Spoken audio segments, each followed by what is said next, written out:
Do you have something that you truly, relentlessly desire? Despite your state of life, is there something else that you would completely go to the end of the world to get? Well, lucky for you, there's a way to achieve what you're looking for, and you won't need to go to the end of the world to get it. But you will need to go somewhere, and the place may be too out of reach for some.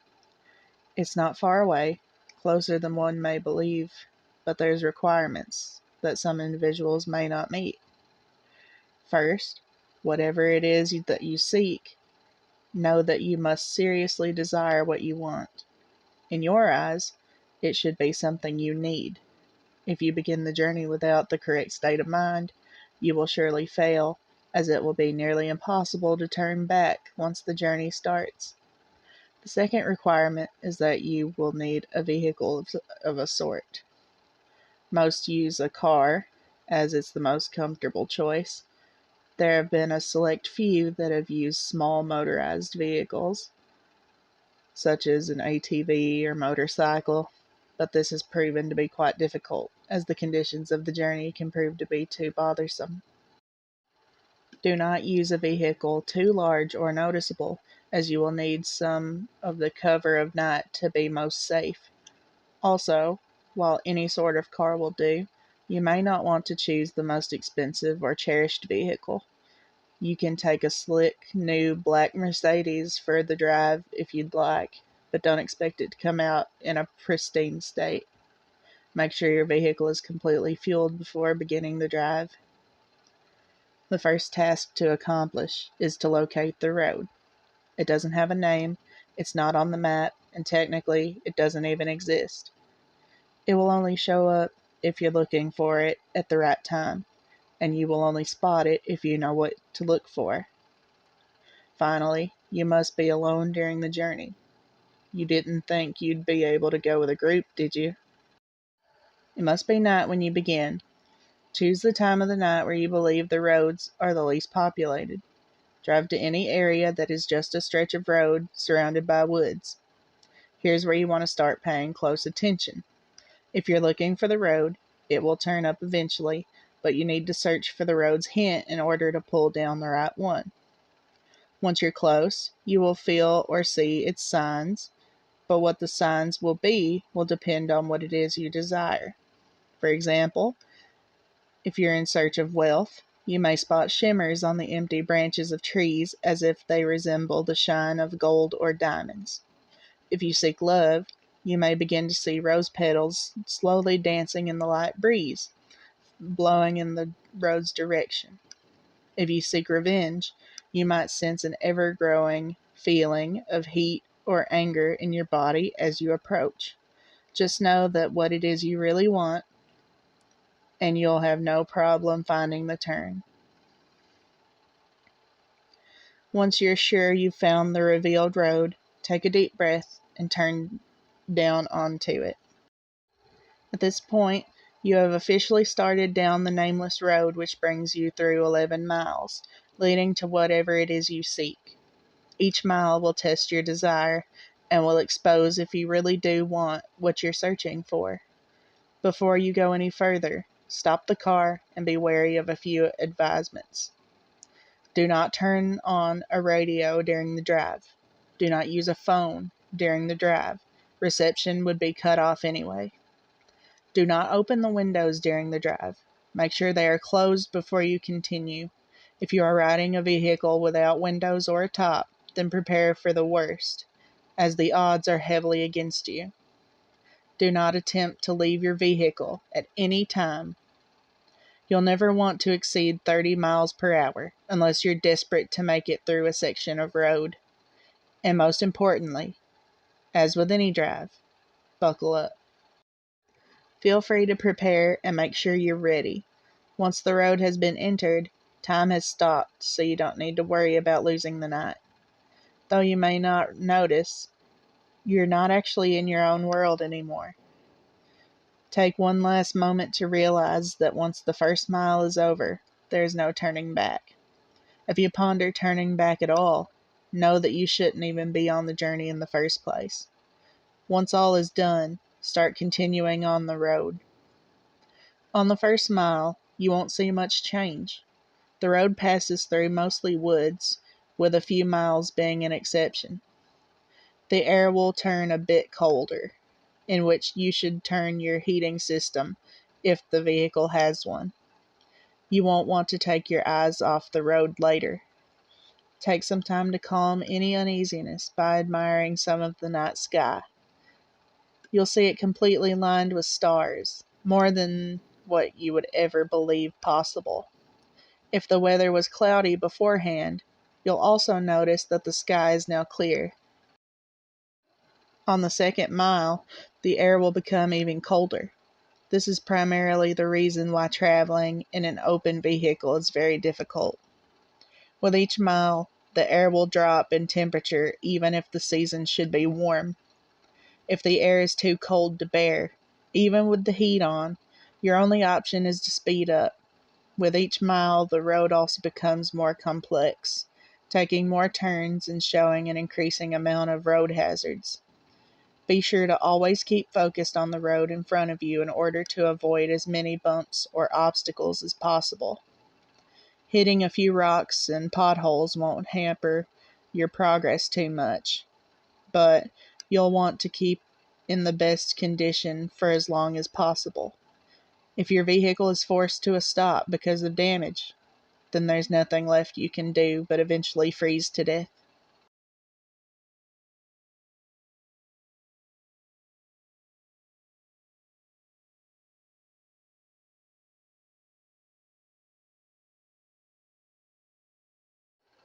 On the third mile, you may begin to spot silhouettes of human figures in the linings of trees.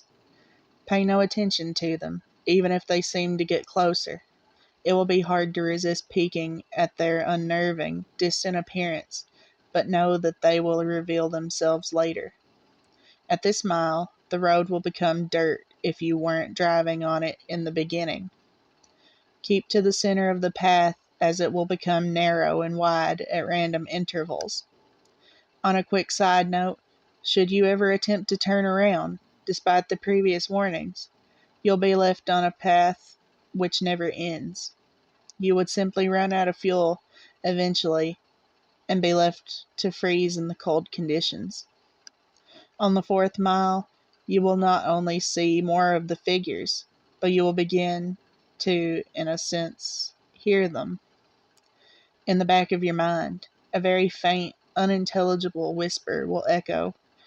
These will come and go, but you can't stop them. If they become bothersome or distracting, try to tune them out by thinking of what it is you desire. Attempting to listen and determine what the voices are saying will only attract them to you, and you want to be far away from them as you can. They'll be closer later, so there's no use bringing them near you this early. On the fifth mile, you will come to a clearing. The lining of trees to your left will disappear to reveal a lake with no end with a beaming, great moon over the water.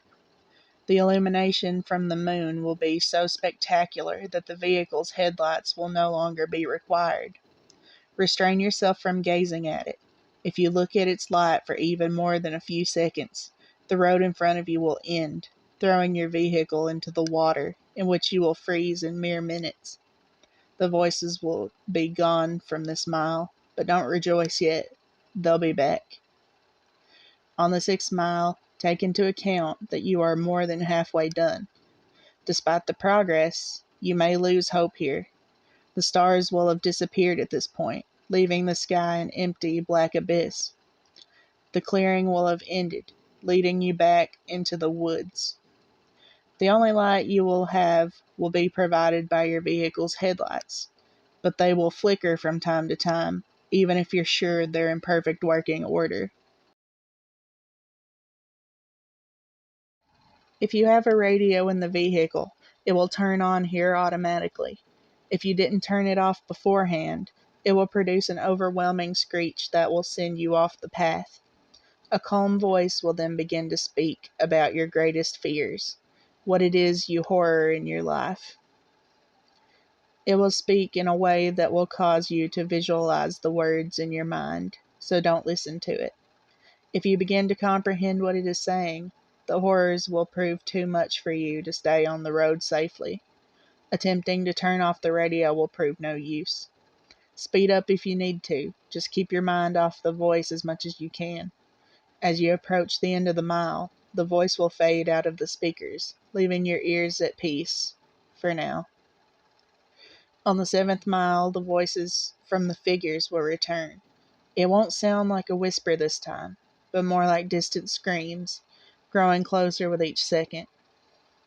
At some point on this mile, you'll hear one of them in your ear, as if one of them were right behind you. This is because one of the figures have found their way into your vehicle. Do not turn around. Their faces will shock you into a paralysis, leading you off the road. If you don't draw attention to it, it will become uninterested and hopefully leave. These beings are said to be ones who have traveled down this road before, but were not successful. They live the remainder of their existence suffering in the darkness, with their only goal being to bring other travelers down with them. It has been said from experience that these beings can't physically harm you, so as long as they don't cause you to wreck, you should be fine.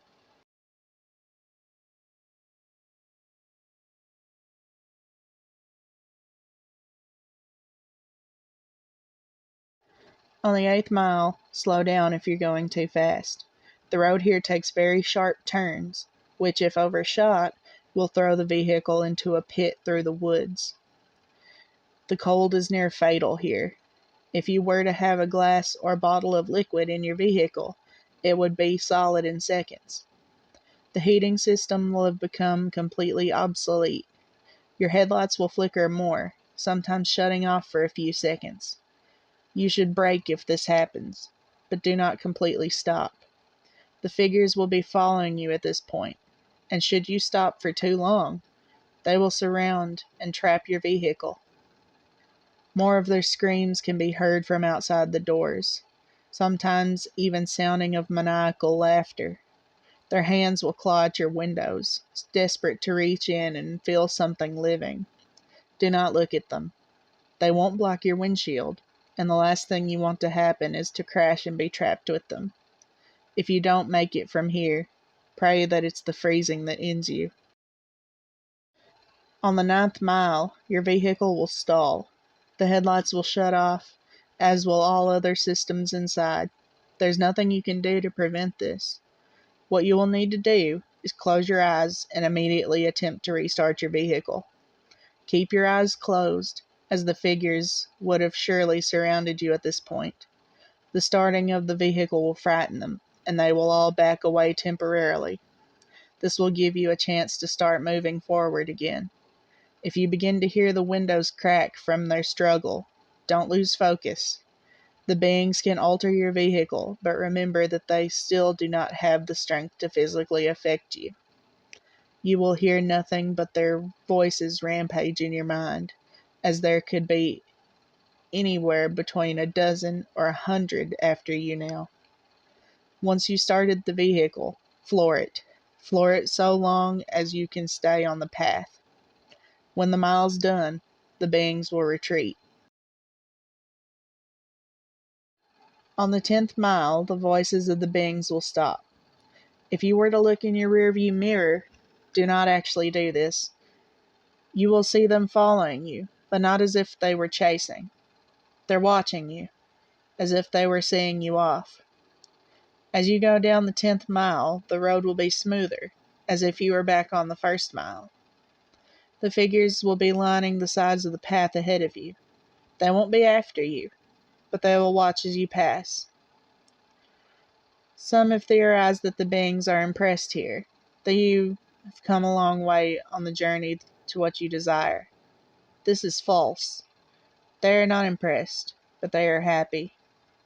They are happy you are about to approach the next mile. They are happy because you are most likely going to your death.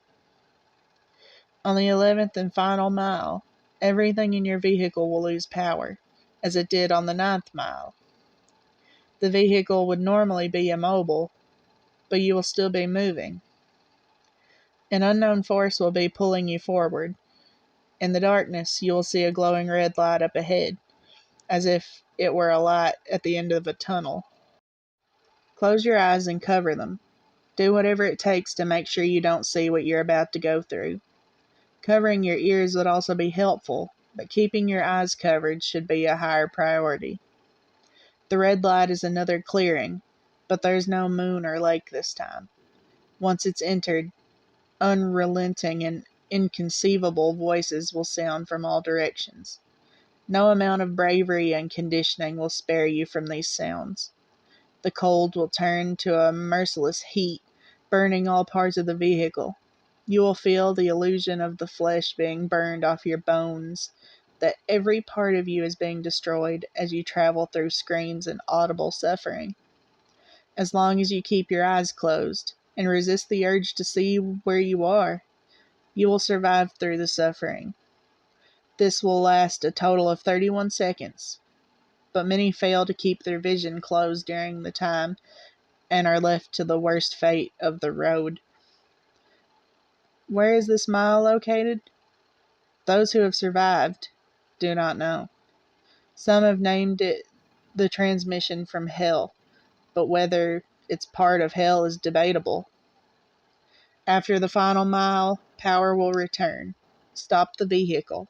Take a moment to possibly regain some of your sanity. Let the screaming in your ears begin to fade, and know that you have nearly completed your journey with the hardest task overcome. Breathe and begin to drive forward once again. Only after a kilometer, your vehicle will arrive at a dead end. Stop here and don't attempt to move again. Nothing will happen right this second, but do not be disappointed. Relax and close your eyes.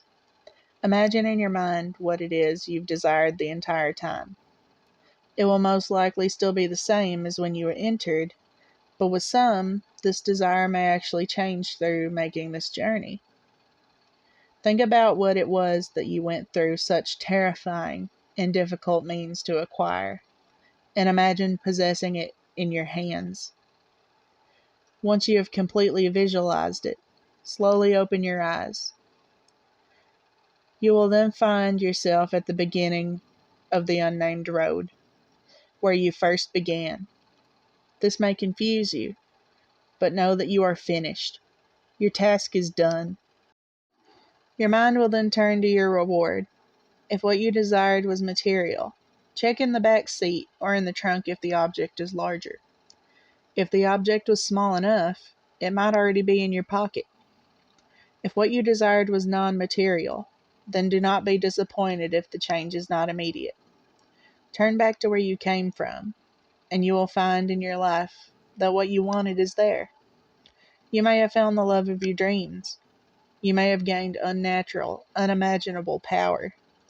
You may have put your most hated enemy to the most satisfying revenge possible. You will have no doubt gained what you deserved. So now that the task is done, what's the catch? Is your vehicle cursed? Is there something you're about to lose? Is your death imminent? The answer is all no. Of course. You've done the challenge. You've proved worthy of what you desire. As stated before, the sounds of the 11th mile will continue to exist in your mind, potentially causing you some vivid and unusual nightmares, but these should prove as nothing compared to what you've gained. Now, one last question.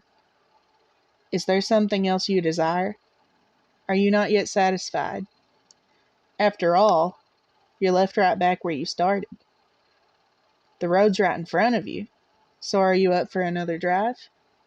If so, buckle up and just move forward.